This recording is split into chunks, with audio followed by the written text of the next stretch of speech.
palm flat on that tabletop! When we watch Quentin Tarantino's films, we automatically accept the rules of his exaggerated, fictional world that he creates so well.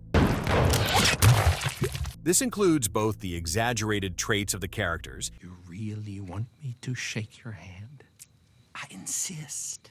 And the over-the-top violence on screen. Oh! We understand that in real life, blood doesn't gush like a fountain. And buildings don't explode like they're filled with dynamite. But we still dive into this world and enjoy the crazy dynamics and adrenaline of his scenes.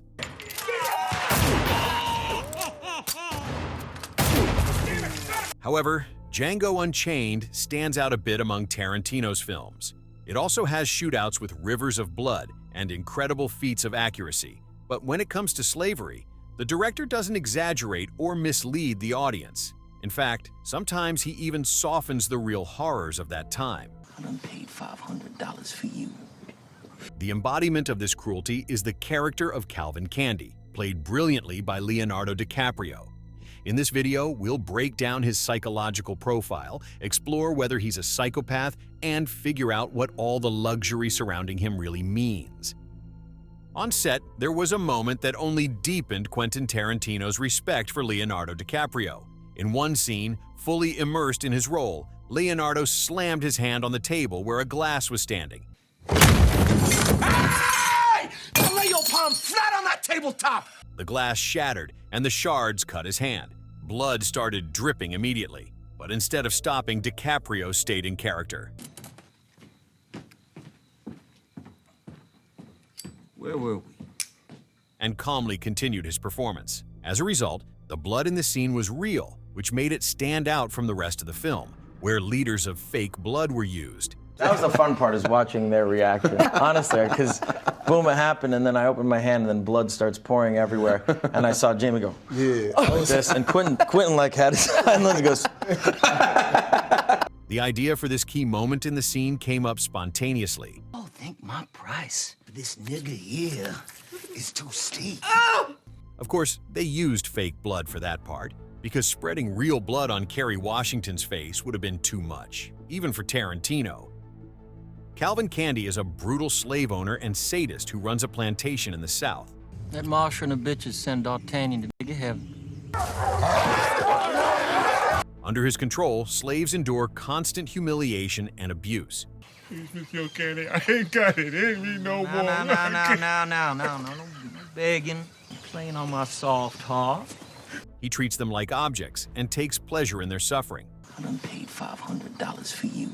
When I paid $500, I expect to get 5 fights out of him before he roll over and play dead. As for his motives, they become clear within the first few minutes of his conversation with Dr. Schultz. I'm bored. This seems like a good bit of fun. The only thing that really interests Candie is entertainment. It's no coincidence that his estate has the name it does. I spent my whole life here, right here in Candyland. He genuinely believes he's an intelligent, educated, and civilized person. But is that really true?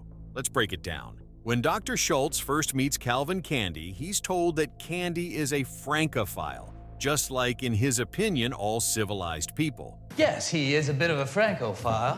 What civilized people aren't. And he prefers Monsieur Candie to Mr. Candie. He loves French culture and tries to surround himself with things that highlight his sophistication and education. In his home, every detail, from paintings and antiques to luxurious furniture and elegant dishes, is meant to create an impression of high status and good taste. For your assistance in creating the opportunity for this appointment. Nonsense, it's my job. Candie himself also works to maintain the image of a refined gentleman.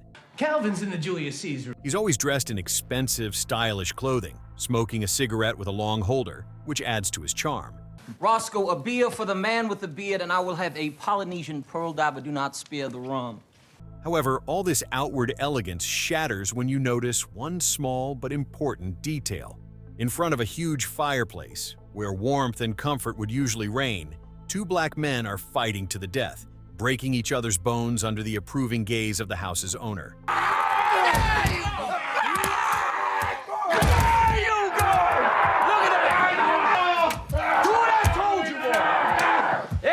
Candie, in his fine suit, calmly watches the brutal spectacle. And at the end, without showing a single ounce of emotion, he throws the winner a hammer and orders him to finish off the fallen.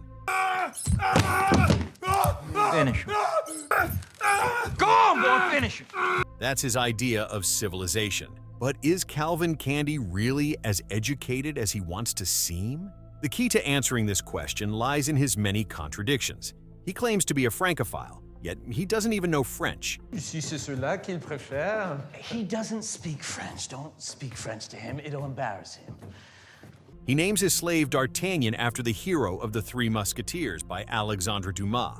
If Alexandre Dumas had been there today, I wonder what he would have made of it. With no idea that Dumas' paternal grandmother was a black slave from Haiti. Alexandre Dumas is black. Candie sees himself as an intellectual, but he doesn't realize he's being played. The first person to notice this isn't him, it's his slave, who seems to be smarter than his own master. Steven, what the hell are you talking about? They playing your ass for a fool is what I'm talking about. And his so-called refined decor only appears stylish at first glance. Upon closer inspection, it's clear that it's a chaotic mix of elements. Ancient Roman and Egyptian statues, symbols of grandeur and sophistication, sit next to a pool table, and everything is surrounded by gold plating.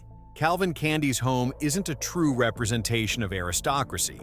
It's just a display of shallow luxury in the expensive and flashy style. Calvin Candie is nothing more than a pseudo-intellectual, and this is evident even in his racist beliefs. During a conversation with guests, he tells the story of how his father's slave shaved him for years with a straight razor. This is Ben. He's an old Joe that lived around here for a long time. Never once trying to kill him. If I was old Ben, I would have cut my daddy's goddamn throat, and it wouldn't have taken me no 50 years to do it neither. Using this example to support his pseudo-scientific theory, Candie takes out the slave's skull and saws off a piece of bone. He claims that the specific indentations in the skull determine obedience in black people, while in whites, they are supposedly linked to creativity. 3 distinct dimples in the area of the skull most associated with civility. This is all based on phrenology, a pseudoscientific theory that attempts to link the shape of the skull to personality traits. But why, in reality, didn't the slave kill his master? Candie misses the obvious. But the answer to this question is revealed later in the film. After Dr. Schultz kills Candie, he survives for just a few seconds. Then the brutal punishment begins. The slave Stephen and Miss Lara immediately decide how to punish the survivors in the harshest way possible. Django, after killing Candie, was supposed to end up in the mines of the La Quinta Dique mining company, a literal hell for black slaves. So here's the simple answer. The slave didn't kill his master, not because he was naturally obedient, but because he knew exactly what would happen to him if he disobeyed, even slightly. Is Calvin Candie a psychopath or a sociopath? That's an interesting question. He displays extreme cruelty and complete indifference to the suffering of others, which could indicate pathological traits. Pay attention to how others react to the slave fight.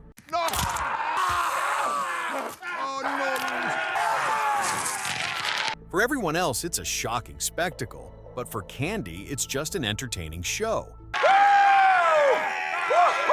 He even shows off Broomhilda's scars just for fun. Hildy, go on, take off your dress. Show Dr. Schultz her back here. Go on. Which outrages his own sister. The goddamn mind. Look at that, doctor. It's like a painting. Look at that. Calvin! We are eating. Ain't no one want to look at her whipped up back. But can we really call him a psychopath? I don't think so. He doesn't have an antisocial personality disorder because he genuinely cares about his sister and is relatively kind to other whites in his home. You be a deal, go out there and give them gals an eyeball. What's more, he's not indifferent to the pain of others, as psychopathic behavior often goes. Instead, he derives pleasure from it. Candie is more of a racist with sadistic tendencies, a spoiled child who grew up in an atmosphere of violence. I spent my whole life here, right here, in Candyland. For him, cruelty isn't something exceptional. It's just a normal form of entertainment. Like any sadist, He enjoys humiliating others. It wasn't enough for him just to defeat Schultz and Django by threatening to crush Broomhilda's skull and selling them a cheap slave for $12,000. And beat our ass to death with it, right in front of both y'all! He wanted to crush Schultz morally, forcing him to shake his hand. You really want me to shake your hand? I insist. And that's where he paid the price.